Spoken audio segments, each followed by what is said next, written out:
Hello everybody, it's me Nerby, and because I have 3 AP tests going on, I figured it'd be a great opportunity to go over the MCC teams. Now I'm not going to do this every time, I'm just going to do it for the first one this season, because I'm a huge fan of MCC, you've seen my videos on it. Let's get right into it and go over the first team that was announced, which was the Red Rabbits. I think this is a fun team. It's always great when Tommy and Tub are on the same team. I think Nihachu will fit in nicely with them.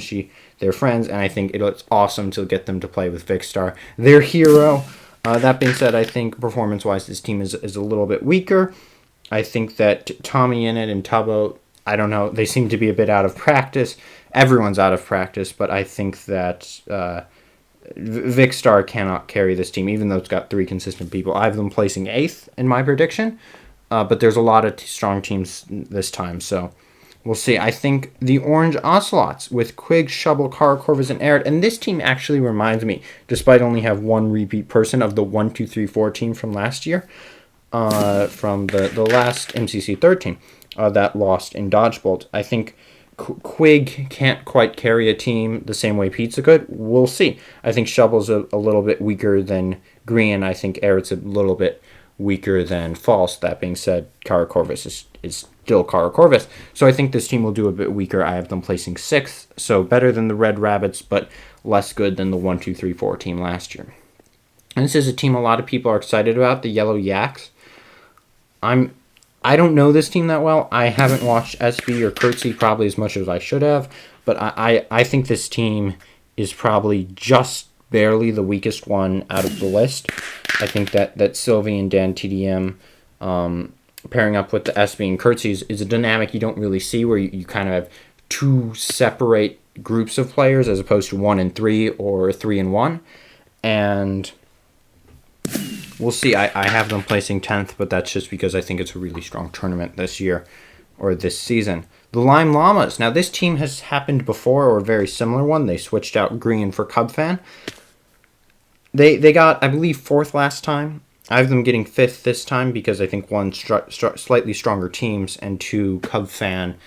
I'm not sure he's an improvement on Green. He might be, but he's less consistent, meaning if Green does really well, he's doing better. If Green does poorly, he's doing worse. I think Cubfan's more consistently in the middle, which means you're not going to see him have this team have an amazing race. It's a very consistent team, but I think not a very, very strong team when it comes to risks and reward.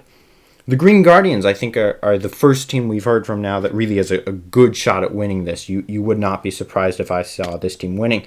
That being said, there is the curse of the 3rd place that comes with Captain Sparkles, but being paired with Dream and George Not Found, I mean, that's a strong team there. It's a slightly stronger versions than the ones he'd been paired with before. Dream and Captain Sparkles have gone together. I think George Not Found and Quackity will hold their own while watching the 2 Titrans of YouTube play side by side. I think you could see this team doing very well. I have them placing 4th, but I think they definitely have a really good shot to win. I think there are 4 super strong teams this year, and this is one of them. The Cyan Creepers, I'm going to be watching this team without question. The Sleepyheads are back. They are now invited back after sleeping through an MCC. I don't think this team's going to do that well because Skeppy and Bad Boy Halo are both new, and I have them placing 7th. Now, this team could do really well. They could do really poorly. They are a wild card, and they're a wild card for a few reasons. One, Skeppy and Bad Boy Halo are extremely good Minecraft players. They've never played in the tournament before. Will they learn quickly or slowly will have a huge aspect on how this team does. Additionally, Tapple is definitely the best player on this team. He's also the quietest. Captain Puffy, Skeppy, and Bad Boy Halo, they have their dynamic, and they're all very loud. If Tapple can lead, I think they'll do very well, but I'm guessing he'll be overpowered by the personalities of these people, and you'll end up with Skeppy or Bad Boy Halo leading, which they're the new ones here. They're the people that shouldn't be making the decision. So we'll see. We'll see.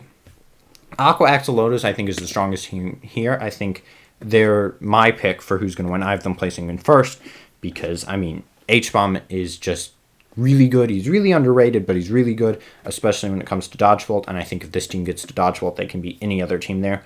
Smagers can hold his own. Wisp can hold his own. Solidary Gaming can hold his own. He's very inconsistent, which is good if you want to win, because if he has a good game, he's really good. If he has a bad day, He's not as good, but I think either way, this team is definitely the strongest contender for first, and that's where I'm putting my money. But they could go the other way.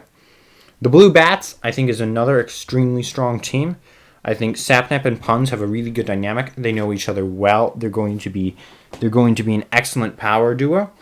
CBK is great. He can hold his own. Catherine Elizabeth is a wild card. We've never seen her play in this before, so no, maybe she'll be terrific. Maybe she'll. I have no clue what her skill level is. She is paired with Puns, Sapnap, and CBK, so then that'll give you about how good she is. But I think this is definitely a really good team. The Purple Pandas, I think, is the final team on this list. Has a really good shot at winning. I think Green and Pizza have a good dynamic. They did pretty well last time. In the Littlewood and Orion Sound, both players that can hold their own, Martin. And my concern for this team, I think they'll lose in Dodgebolt. Due to Pizza's lack of confidence, he has other people shoot the arrows for him, or he did last time. He was having Green and Cara Corvus shoot the arrows for him. And I think that was a bad play, because once he started shooting arrows, they started doing a bit better. I mean, they were losing, but they were making more of their shots. So I think Pizza, if he gets the confidence to take leadership in Dodgeball, I think they could win it, but I think they'll lose in Dodgebolt. Pink Parrots. I think I have this team getting 9th just because I don't think it's the most serious team in the world. I think Filza will play very seriously, and the other 3 will be making jokes. Filza is obviously the leader of this team. I don't think he can lead a team in the same way Technoblade could, because, well, Technoblade's one of a kind, but it's a very similar team to what you would have seen MCC 4 victories, except for everyone sort of moving up a step. Filza becoming Technoblade, Wilbur becoming Tabi, and then Fundy and Jack Manifold hanging out. So I have this team placing in 9th. So here are my final rankings. I think the Cyan Creepers are absolutely a wild card. They could end up here. They could end up way lower. They could end up much higher. It just depends on how prepared Skeppy and Bad Boy Halo are and how loud Chapel can be. That being said, these are just my predictions. If you don't like my predictions, please dislike the video and comment below why I'm an idiot in the chat, because as we know, you cannot like a YouTube creator unless you agree with everything and every opinion they have. That being said, please like and subscribe. Goodbye.